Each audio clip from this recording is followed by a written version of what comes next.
Hello everybody, it's Claire here from Sewing by Claire, and if you've been watching my videos recently you'll see that I've just finished making this lovely dress, which is this schoolhouse dress for Bramble here. And in that video I'd extended, widened the arms and made it much nicer fit on the arms. But what I thought for this particular one would perhaps be nice to make a little hair bow, either to be sat at a side or straight on top. And I thought that being as we've got some scraps of this fabric, then I'd take you along with me and show you how I do that. So if that's something you'd like to do for your characters out of your scraps, or for a child that you know, or just to decorate another project, maybe a cushion or something, then follow along and we'll get this bow made. Okay, so the first thing we're going to do is decide what size that we want this bow to be. So I've got my tape measure and we've got our model here, which is Bramble. And I think if we had it about 3 inches across, I think that would probably look nice as a finished size. So we don't want anything too big, but it's just to add a little bit of decoration. And because we're making up our own pattern, I've got a pad and paper. So we can have it 3 inches long. And then if we have it 1.5 inches finished, on height wise, I think that'll be nice at each of the ends. So that gives us a bit of a design that we can start and work with. And I want all the edges to be neatly hidden inside the bow. So again, we need to bear in mind that. So let me just do some quick working out and then I'll come back to you and tell you the size that I'm going to be making for this bow.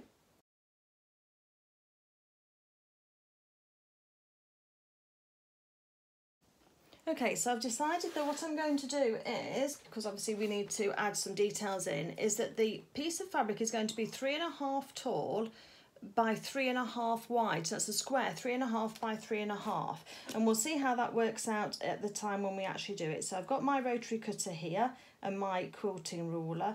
So I'm just going to cut out our thing. I'm not worrying about too much about grain and about all those things that I normally do, because this is just going to be a decorative bow. And I am just going to cut this out at that square shape, if my rotary cutter wants to cooperate with me. So again, now we can have 3.5 by 3.5 on a square. And you might have your favourite dimensions that you like working with for your bows, so just bear that in mind. And then we'll save this a little bit because this will be the bit to wrap around the middle. So what we're going to do is we're going to fold this in half. We will use our red pin trick just to remind us of where we're going to start and stop, because we're going to have a little turning circle. I'm using 1/4 inch seam allowance, and I'm going to do about 1/2 inch to 1 inch, 3/4 inch maybe, opening just in the middle there. So I've got, that's my folded edge just here. And then I'm going to sew, start here, sew across to here, pivot and then down to here. Probably do 1 stitch across the corner like I normally do, and reverse stitch there, and then start again, reverse stitch down to here, across the corner, and then go across to that side. And then once we've done that, I'm going to turn it round and I'm going to press it open. And you might find it easier to actually press these seam allowances open once you've sewn them before you actually turn it round for good, because that does help you get a better result, that's the word I wanted. So let me just put my things out of the way and we'll get the sewing machine together and we'll get stitching. So I've got my machine set up for 1/4 inch seam allowance. I'm going to start here, reverse stitch just there,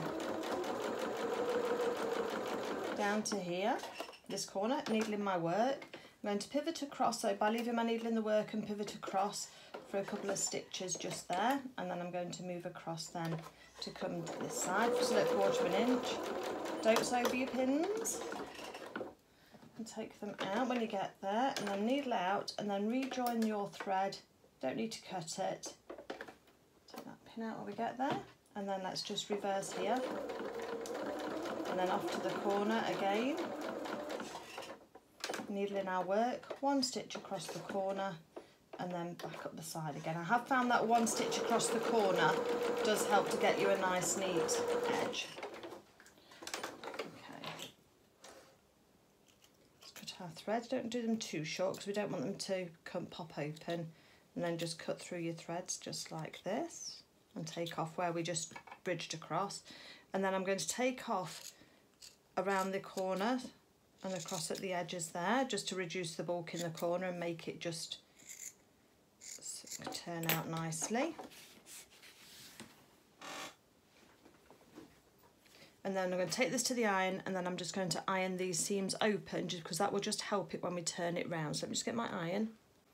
Okay, so let's just iron these seams open. This iron's just warming up a little bit, but it's cotton is pretty good. It's a cotton poplin that I'm using now. I think it's a Rose and Hubble one, I think. But it holds a crease really nicely. So just press these edges open just to keep that bow, to make this base of the bow. I found it that the iron together with the wool pressing mat has been very useful.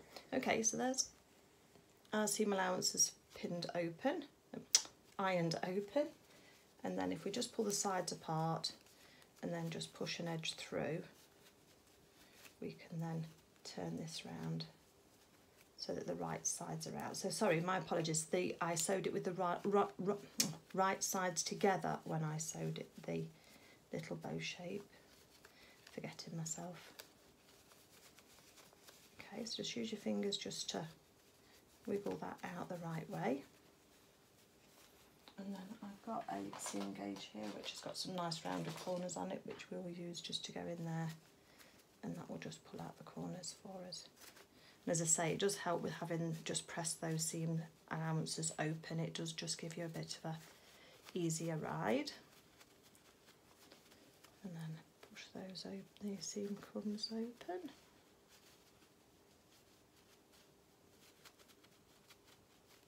And obviously once you've got the basic principle is the same regardless of what size ribbon bow you're making. So everything should work out well for you. I've used quarter, so I've basically taken the width and added a 1/4 inch seam allowance onto each of the cut edges. I think I'll have put a picture up just to show you. I'll draw it out and show you how I've worked out what I'm doing. This corner doesn't want to push out, just give it a roll between our finger and thumb. And I've got a corner here, just needs to pop out. And then we're just going to press this flat. So I've tucked in where the little gap is. The little gap is just there. I've not sewn that up. And actually you don't need to sew it up. You can do if you want to, but I don't think you'll need to because it'll stay together. Okay. So this is our bow. So the next thing that I want you to do is get a little, get a needle and just thread it with a bit of thread. You don't need too much. I was sewing on my buttons, so mine was double. Just put a 1/4 knot in the end here, just to hold that together. And then what we're going to do then is we're going to fold it in half, and then you're going to fold those bits back again. Is that what I do? Hold on a second, let me just work out what I do. So fold it in half. I had to remember what I did then. So fold it in half, and we can put a little stitch in the back there. Just you're kind of finding your halfway point. So you've got it in half lengthways, and then halfway across the width here, you're just going to put just literally a couple of stitches just to hold that point together. You won't see these stitches when we're finished. We're going to cover them up. And then what I do is I flatten that fold and I fold back the bits on the top so that it kind of gives it a nice little bow shape. And then you can then put a couple of stitches across. This is going to get flattened out a bit more as well once we're working, but we're just trying to just hold the basic creases in there, the basic shape for us. My hands are sticky, sorry. It's very hot over here in southern Spain today, and so my needle's slipping in my fingers. Okay, so basically that's what you kind of have, okay? You can then snip off your threads for now because we're finished with those. And then the next thing that we're going to do then is we're going to make a band from our scraps, and I think this piece here will be great. So let me see how wide that is. That's 2 inches.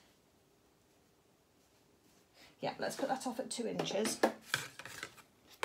So the band is going to be 2 inches wide. We're going in the middle, and you'll see how that gets down. I think it goes down to about 1/4 of that by the time we're finished, because what we're going to do is then fold this in half and we're going to stitch that down. So let me tell you how long this one is. So this one is 2 inches by 3.5 inches. So It's all working out quite nicely. And I'm going to fold that in half down the long way, and then I'm going to stitch with a, well, probably a ½ inch seam allowance, probably a bit bigger than a ¼ inch seam allowance at the moment, because that's, I think, will work better. Put the iron out the way for the moment. So a little bit wider than we have, and you'll see why in a minute. I'll just change my seam allowance back again by moving my needle. I'm going to reverse at the start and the stop.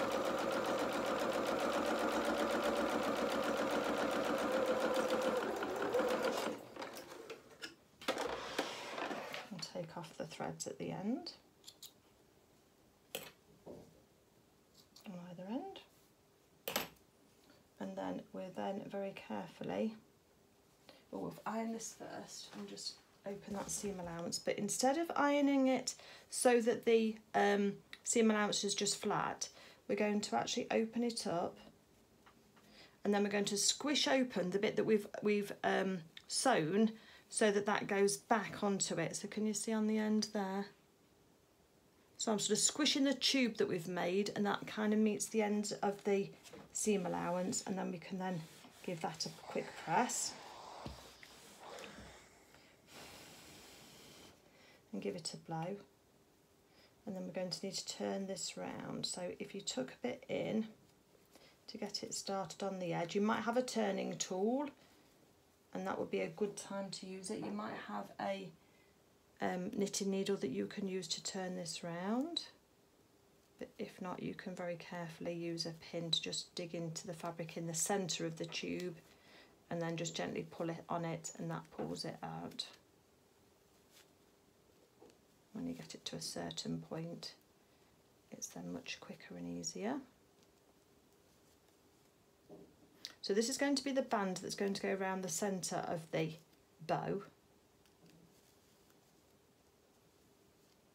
As I say, these are quite quick and easy to make, but they're brilliant to make with little scraps. And if you've got a little clip, hair clip or something like that, then you can sew onto that. Or if you measure around the area of your head, character's head that you want to sew, and then do a strip like this but twice as long, and then thread elastic into it, you can make a hairband as well.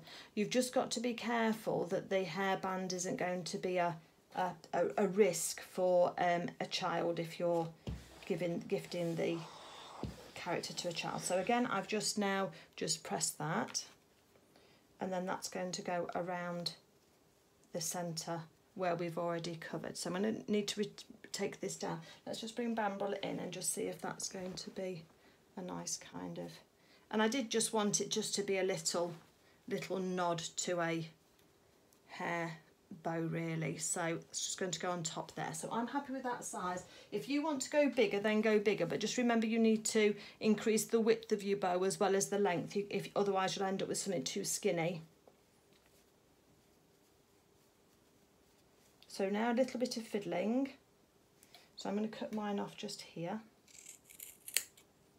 So I'll tell you in a second how long. So it was 3.5 long, wasn't it, by 2 inches wide. So I've taken that down to just over 2 inches, so it's about 2 1/8 of an inch. So 2 inches is 5 centimetres, isn't it? It's about 5.5 centimetres.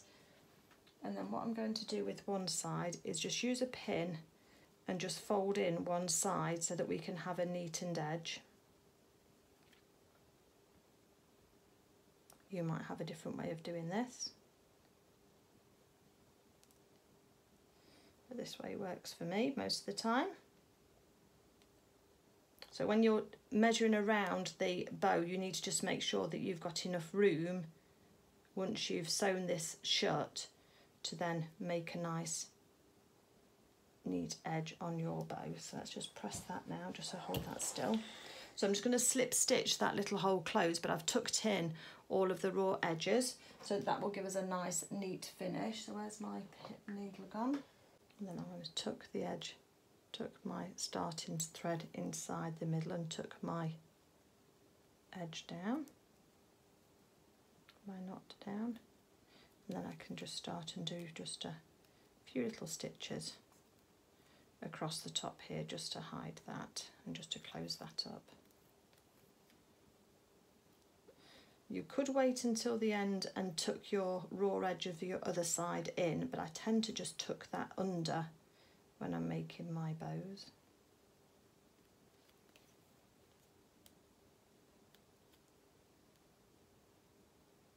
Should have put my glasses on, shouldn't I, with this small at work? So there we go, so that's just nice and neat on the end just there. And then we're going to tuck this over the centre. So try and make it just look like it's nice. And then I'm going to tuck that edge under first. So the raw edge is going under first. And then I'm folding the neatened edge over the top. So that's the back. And then this is going to be the front. Okay. So then I can use that same needle because I've not taken it off. And this time I'm going to catch some of the back of the ribbon, the bow. So just make sure you're in the right place and that your bow looks how you want it to. And I'm going to catch just a bit of the actual bow at the back in my stitches so that this band here can't be pulled off. So it's all as stitched together all as one. And then I tend to go along the edge of the stitch in there.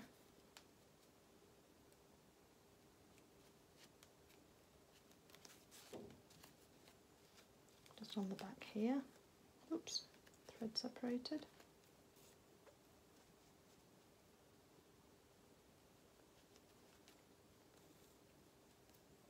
You're going to get the idea anyway. And you can finesse this. You can try it with a wider edge to it, and you can try it with a narrower edge and see what aesthetic you prefer.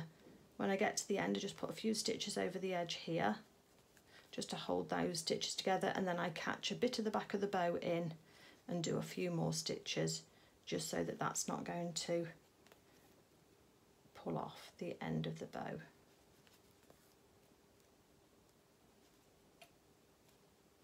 Oops, using the desk just to help push my needle through because my hands are a bit slippy. Okay. Got a little loop on the back here, so I just need to tidy that up.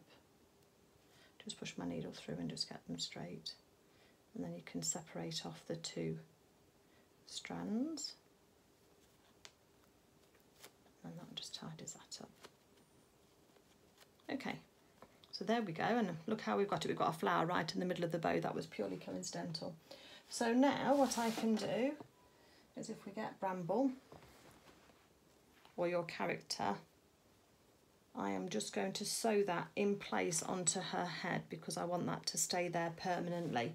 Obviously, if you've got an older child, you could put it onto a clip, and then, or you could make a matching hair bow for your child and your character. But yeah, I'm just popping that on there. That looks just nice. And then I'm just going to take a few stitches around through the boucle, through the character's head, or the felt, whatever your character is made from. This is for Bramble, which is for one of the larger friends. I think it might be a bit big for Luna, so you could make it just smaller. But the principle works the same. If you work on twice your width that you want to have your character, and then work on, add your seam allowance of 1/4 of an inch to that.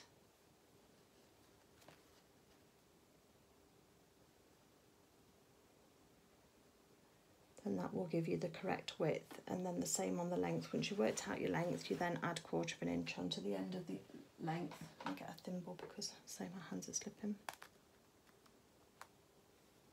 And I do like this silicone thimble with the bucket top because that really does help you pull the fabric through.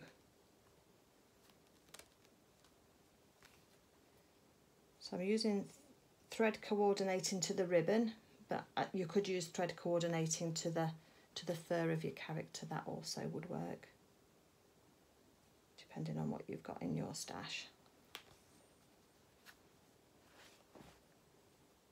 And back to the beginning again. Just going to do a few stitches here in place just to hold that together, making sure I go through the band of the bow. So the band of the bow is already attached to the bow. So just by stitching through that band, that attaches the whole thing in place. Just make sure you're getting the angle and looking right before you finish stitching it in place, just to make sure that you're happy. And then, as you know, I always leave a long tail on my thing, so on my stitching. So I'm going to go in, back into the character's head, dip down inside the stuffing, and then come out away. And then just put a little bit of pressure on your thread and snip, and that'll pull the bow back, the thread back into the head. So there we go, we've got a little bow now on our Bramble 2, just to finish her off. So I know that's a really quick and easy tutorial, or just a quick showing you how I do mine. So happy stitching, everybody. I hope you've enjoyed this quick and easy, and I'm going to say quick and dirty, but you know what I mean. It's a fairly rough and ready little sew along, but hopefully it's given you an idea of how to make a little bow. And as I say, if you wanted to put it on a headband, you just measure around the back end of the head. Let's have a look and see what we've got here.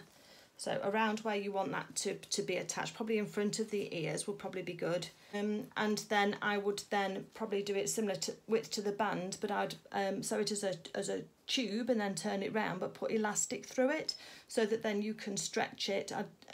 I'd do double, probably 1.5 times, because you want it to be gathered up. And then that would make the tube, and then you could sew the bow over the top of where you join the elastic and the tube together, and then that would be a removable one. But as I say, for this character it would be too dangerous, because I wouldn't want that to be pulled off and for a child to put it round their head unsupervised, and then it to cause a threat to them. So that's why I've sewn this one on without a headband and just put a little bow on. So anyway, I hope you've enjoyed it, and I'll speak to you all soon. Take care. Bye.